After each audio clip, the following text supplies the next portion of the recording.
If the stock market were honest about itself, the welcome screen would say, prices are public, most of the game is not. We talk about tickers like characters in a soap opera, winning, losing, dramatic twists. But the market itself is a machine with settings most investors never see. How orders are routed, how indexes are built, how liquidity evaporates, how earnings are staged, how options flows can tug on price, how passive money quietly pushes the largest names higher, and how the scoreboard flatters survivors while burying the bodies of failed ideas. None of this is conspiracy, it's plumbing. Once you see the plumbing, you stop taking the headlines personally and you start playing a patient, grown-up game that doesn't require adrenaline to work. This is an unglamorous tour of the dark secrets people rarely put on thumbnails and the calm way to invest anyway. The first secret is that the market you watch and the market you actually trade are cousins, not twins. A price on your screen is a last trade, not a promise. Between that last trade and your click lives a web of venues, internalizers, dark pools, and market makers who decide which order meets which and at what price. When you fire a market order during a hot headline, you're telling the system, fill me at any price, and the system obliges. That's why a calm price can become an ugly fill when liquidity thins for a few seconds. Limit orders exist to give your money a seatbelt. The pros use them the way climbers use ropes, not because they expect to fall every minute, but because they know gravity is real. The second secret is that liquidity is a mood, not a law.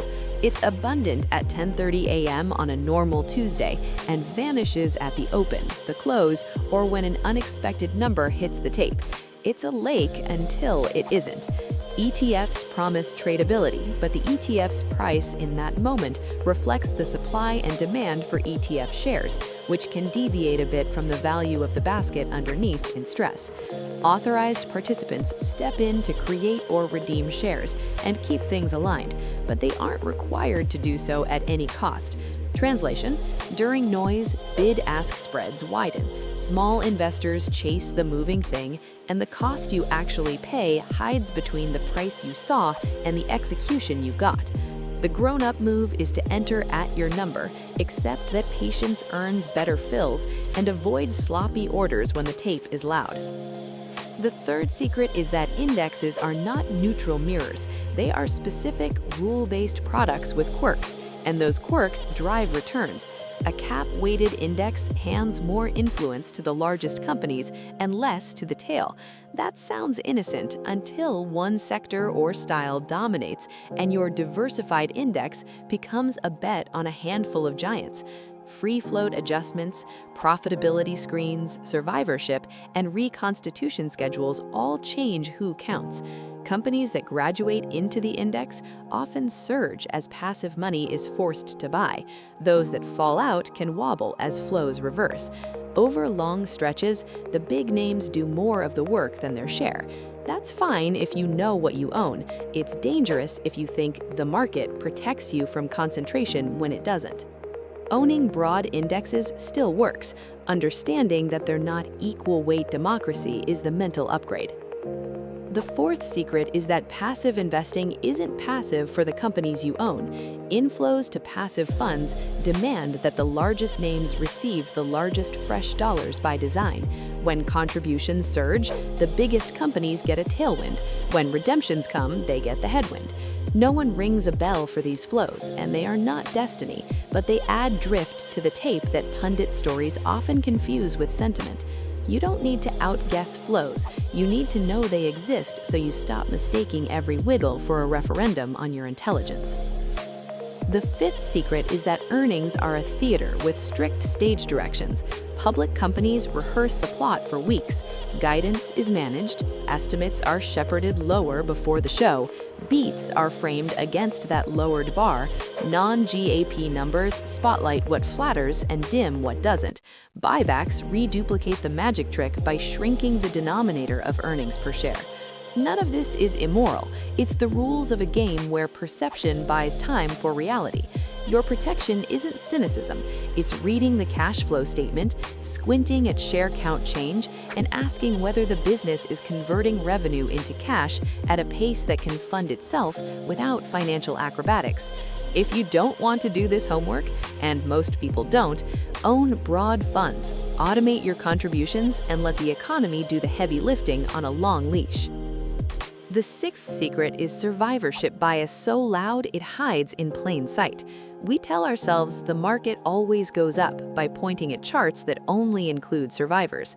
Companies die quietly, funds merge, get liquidated, or are simply memory holed because no one brags about a dead strategy.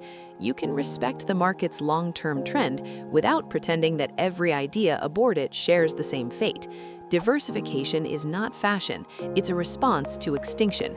The index keeps replacing failures with contenders. Individual portfolios rarely do that with the same discipline.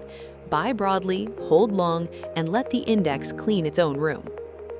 The seventh secret is that correlation is not your friend when it matters most. Assets that look independent during sunshine suddenly rhyme during storms. Diversifiers de-diversify when fear is the only factor. This doesn't mean diversification is a lie. It means your risk budget should assume that uncorrelated becomes less uncorrelated under stress. That's why investors who survive keep a sleeve of safe assets sized for their sleep, not for a backtest. Bonds may protect you sometimes, sometimes less. Cash always protects your ability to refuse bad deals. The eighth secret is that options flow shapes the short-term weather. You don't need to know Greek letters to grasp the gist. Dealers who sell options hedge those positions dynamically in the underlying. When lots of calls cluster at certain strikes, dealers may have to buy stock as price approaches those levels. When puts dominate, they may sell. In calm markets, this hedging dampens moves. In jumpy markets, it can accelerate them. Price action around big expirations sometimes reflects the mechanics of hedging more than any revelation about business value. If your horizon is measured in years, treat these ripples as theater. If you insist on trading near expirations, understand the stagehands are busy behind the curtain, and your line on the chart isn't the only one that matters. The ninth secret is that leverage makes geniuses look inevitable until it makes them legends in the wrong way. Borrowed money, explicit or hidden, can transform modest edges into eye-popping returns in the sunshine. The same leverage demands perfection when clouds gather.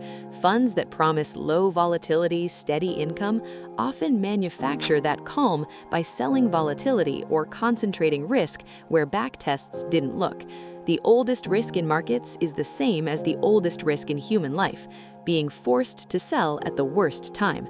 If you never want to meet that version of yourself, size your risky assets so a 2-year storm is survivable without tapping the assets you'll need within 2 years.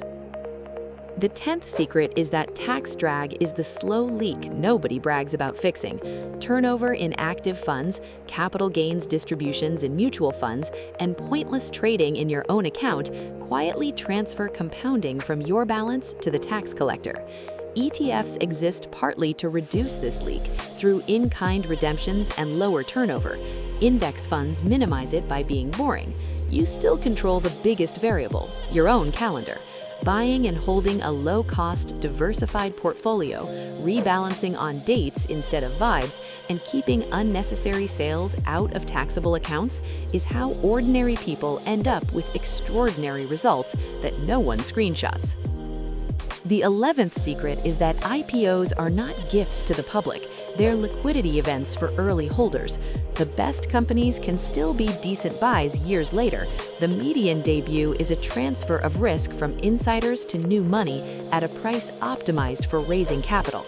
Lock-up expirations after an IPO or a direct listing can change supply overnight as previously restricted shares hit the float. You don't need to memorize calendars. You need to resist the story that names you've never owned are opportunities you must seize now. Great businesses remain great for long stretches. You can afford patience more than you think.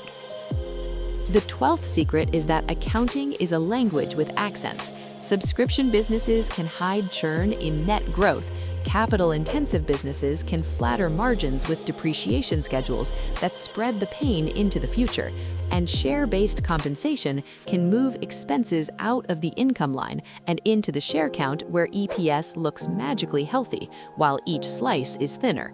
None of this is immoral. It's the rules of a game where cash flow grows and debt isn't metastasizing. If you prefer to outsource this slow due diligence, own broad funds, automate your contributions, and stop falling in love with single stocks that have a great narrative. The 13th secret is that many investors don't own what they think they own. A dividend fund heavy with high yield may be stuffed with distressed names whose payout is a promise they can't keep. A value fund may be a closet replica of the broad index with a fee premium. A tech exposure might simply be the top 5 names you already hold elsewhere. Overlap matters more than labels. If you hold multiple funds, learn to peek under the hood for the top positions in sectors. You'll save yourself the disappointment of discovering your 6 funds worth 3 funds. The 14th secret is that the close is a ritual. Many days, a big chunk of volume happens in the closing auction, where institutions square up, indexers rebalance, and benchmark huggers make sure they aren't embarrassed by tracking error. That final print looks official and dramatic on a chart. It can be mechanically driven by flows you'll never read in a commentary. If you're a long-term investor, the close is trivia. If you're in the habit of chasing or panicking at 3:57 p.m., remember you're watching a calendar event, not an omen. The 15th secret is that regulation and market structure change the rules while you sleep. Settlement cycles compress. U.S. equities moved from T+2 to T+1 in 2024. Margin rules shift, and best execution standards evolve. Payment for order flow, internalization, and price improvement aren't morality plays, they're trade-offs. Sometimes your order gets a slightly better price at a wholesaler than it would have on a lit exchange. Sometimes the hidden cost is that your order never interacts with other investors' orders that could have improved the public quote. You don't have to solve this. You can simply choose brokers with clear routing policies, use limit orders, and stop trading when you're emotional. That alone will outperform most theoretical debates. The 16th secret is that risk management is an identity, not a menu item. Portfolios don't blow up because someone owned stocks. They blow up because someone sized them for sunshine. A plan that assumes your future self will be brave is a plan that assumes a fictional character will run your money. Base your allocation on the sleep you can buy, not the returns you can fantasize about. Successful investors look boring when nothing is happening, and unflappable when everything is. That's not temperament, it's architecture. The 17th secret is that backtests are bedtime stories. Factor strategies look heroic on paper because the losers were revised out, the formulas were tuned after the fact, and the costs were imaginary. Reality is messy, fees are real, and after enough adoption, edges decay as they get crowded. The antidote is not to reject ideas, it's to demand humility from them. Prefer simple rules that survived many regimes to fancy ones that shone in one decade. Own the market cheaply first. Experiment at the edges with position sizes that let a zero be a lesson, not a life event. The 18th secret is that headlines report noise in declarative sentences. Prices moved because investors reacted to X is a story format, not a physics law. Flows, hedging, rebalancing, seasonality, and one huge fund covering a position can produce a tape that looks like a referendum on your thesis. If you're investing, not trading, your edge is refusing to explain every squiggle and making decisions on updates to business value, not updates to chatter. The market is a voting machine in the short run and a weighing machine in the long run, but only if you keep showing up to cast the same vote for enough years to be counted. The 19th secret is that dividends are not coupons from heaven. When a company pays a dividend, the price adjusts by roughly the amount of the dividend on the X date. You're not getting free money. You're converting a slice of your ownership into cash. Dividends can still be a part of a healthy return, especially for mature, cash-rich firms, but fetishizing yield leads investors into traps where the payout is unsustainable and the cut erases years of checks in a week. If you love dividends, love them as one ingredient in a durable portfolio, not as a compass. The 20th secret is that there is no such thing as sitting in cash until things are clear. Clarity is not a state of the world. It's a story we tell ourselves after prices have already moved. Cash has a job, covering near-term needs, buying you patience, letting you refuse bad deals. Beyond that, cash is a bet against the compounding of productive assets. The adult way to honor both truths is to keep enough safe assets to survive a storm and own the market with the rest so you get paid for living through weather. What should you do with these unsexy truths if your goal is not to become a microstructure expert, but simply to be a competent owner? You build an operating system that acknowledges the plumbing and refuses the drama. You write a one-page investing policy in words you can teach a friend. It says what you own, broad, low-cost stock funds across sectors and borders, plus a bond sleeve you can sleep with, how much you add on payday, when you rebalance, pick dates, not feelings, how you treat employer stock, sell as it vests by rule, keep any single name tiny, where distributions go, reinvest while building, and what you do when prices fall by a third. Keep contributing, rebalance once, go for a walk. You choose a broker you understand. You prefer limit orders, and you stop placing trades during the opening 15 minutes, the last 5 minutes, and the first breath after a headline. You keep your transaction count low, your fee drag low, your tax drag low, and your hubris lower. If you insist on adding flavor, do it with respect for scale and for your future self. A modest tilt to small caps or value? Fine. A tiny sandbox for stock picking that you treat like tuition, not rent? Fine.